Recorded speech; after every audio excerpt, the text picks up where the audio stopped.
რა დიპლომატიური ბერკეტები და პროცესები არსებობს, რაც შეიძლება საკუთარი პროტესტის გამოსახატავად გამოიყენოს ოფიციალურმა თბილისმა. თემაზე სასაუბროდ მოამბის პირდაპირ ეთერში საგარეო ურთიერთობათა კომიტეტის თავმჯდომარე თედო ჯაფარიძე გვიერთება. საღამომშვიდობისა ბატონო თედო, პირველ რიგში დიდი მადლობა რომ დღეს მოამბის სტუმარი ხართ. მოგესალმებით საღამომშვიდობის. ბატონო თედო, მაინტერესებს თქვენი აზრით, რამდენად შესაძლებელი იყო და იყო შანსი იმისა, რომ მაღალი რანგის სტუმრების პროტოკოლის სამსახურს არ ქონოდა ინფორმაცია დამსწრე სტუმრების შესახებ.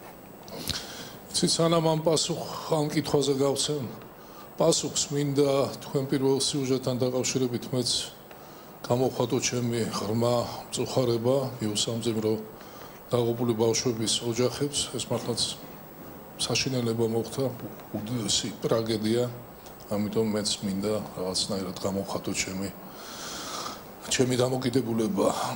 ეხლა რაც შეეხება თქვენ კითხვას, ჩემთვის პირადად ვინც კარგახანია ადევნებს თვალყურს რუსეთის ქცევას, გადადგმულ ნაბიჯებს, განცხადებები იქნება საერთოდ რუსეთის პოლიტიკას, რაც გუშინ მოსკოვში მოხდა, ჩემთვის აქ არაფერი ახალი არ არის, ეს არის ჩვეულებრივი რუსული პოლიტიკის კიდევ ერთი ესეთი ვიტყოდი ხისტი გამოვლინება და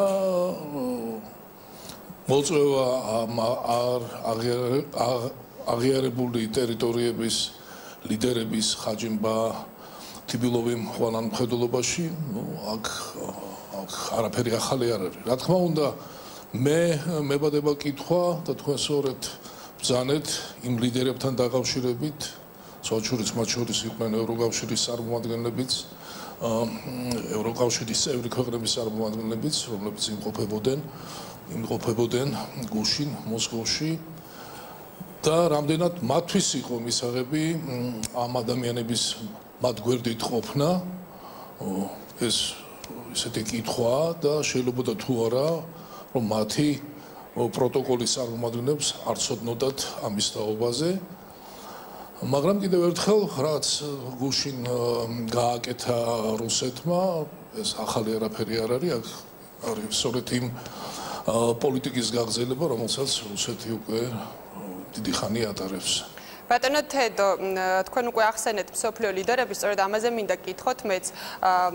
მსოფლიო ლიდერები, რომლებიც არაერთი ტრიბუნიდან საქართველოს ტერიტორიულ მთლიანობას, სუვერენიტეტს მხარს უჭერენ, რამდენად ჰქონდათ მათ საშუალება, ან რა ფორმით შეიძლებოდა მათ გამოეხატათ თუნდაც პროტესტი, თუ არსებობს ეს საშუალება? არ იცით, ხა ვერ გეტყვით, ჩვენ უნდა ვიცოდეთ დეტალები, თუ რამდენად ინფორმირებულები იყვნენ ის ლიდერები მსოფლიოს, როგორც თქვენ ბრძანეთ, რომლებიც იმყოფებოდნენ გუშინ მოსკოვში. შეიძლება მათ არც კი ცოდნოდათ იმის თაობაზე, რომ მათ გვერდში აღმოჩნდებოდნენ ეს ადამიანები. ბატონო თედო, ჩემი პირველი კითხვა სწორედ რომ დავაკონკრეტო უფრო მეტად, ანუ მაინტერესებს პროტოკოლის სამსახურს, თქვენ როგორ ფიქრობთ, შესაძლებელია რომ არ ქონოდათ დამსწრე სტუმრების სია?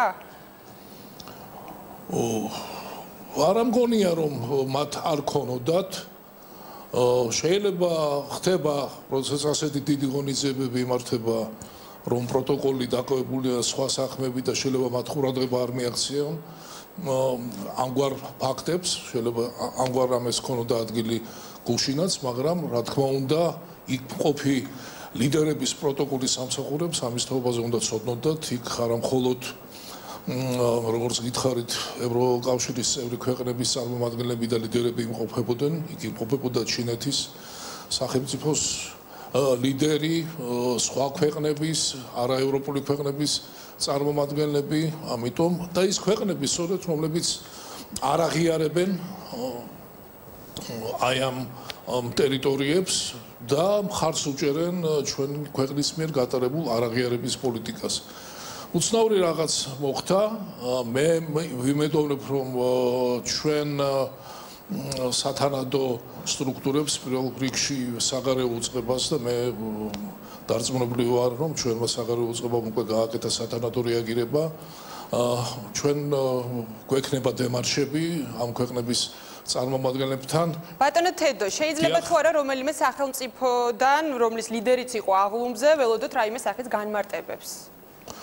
აქ რამდენიმე არხია ამგვარი ნაბიჯების გადასატანად არსებობენ საელჩოები, ჩვენ შეგვიძლია გამოვიძახოთ ელჩები, რათა მათ განმარტება მოგვცენ. ჩვენ გვყავს ელჩები იმ ქვეყნებში, რომელთა ხელმძღვანელები იმყოფებოდნენ გულში მოსკოვში. ჩვენ შეგვიძლია ჩვენი ელჩების მეშვეობით გამოხატოთ ჩვენი პროტესტი.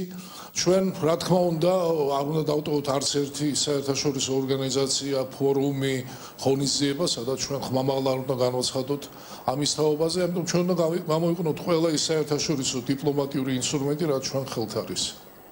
ბატონო თედო, მაქსიმუმი რაც მსოფლიო ლიდერებს ვინც ამ აღლუმს ესწრებოდა, შეუძლიათ რომ გააკეთონ, ანუ თქვენი აზრით რა არის?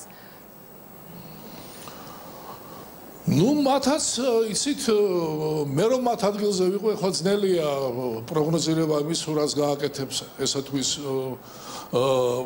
ლიდერი, მაგრამ მე რომ მათ ადგილზე ვიყო, მე მაგალითად გავაკეთებდი დემარშს, გამოვიძახებდი რუსეთის ელჩს, გავაგზავნიდი ნოტას და ასე შემდეგ და დავაფიქსირებდი ჩემ მყარ პოზიციას.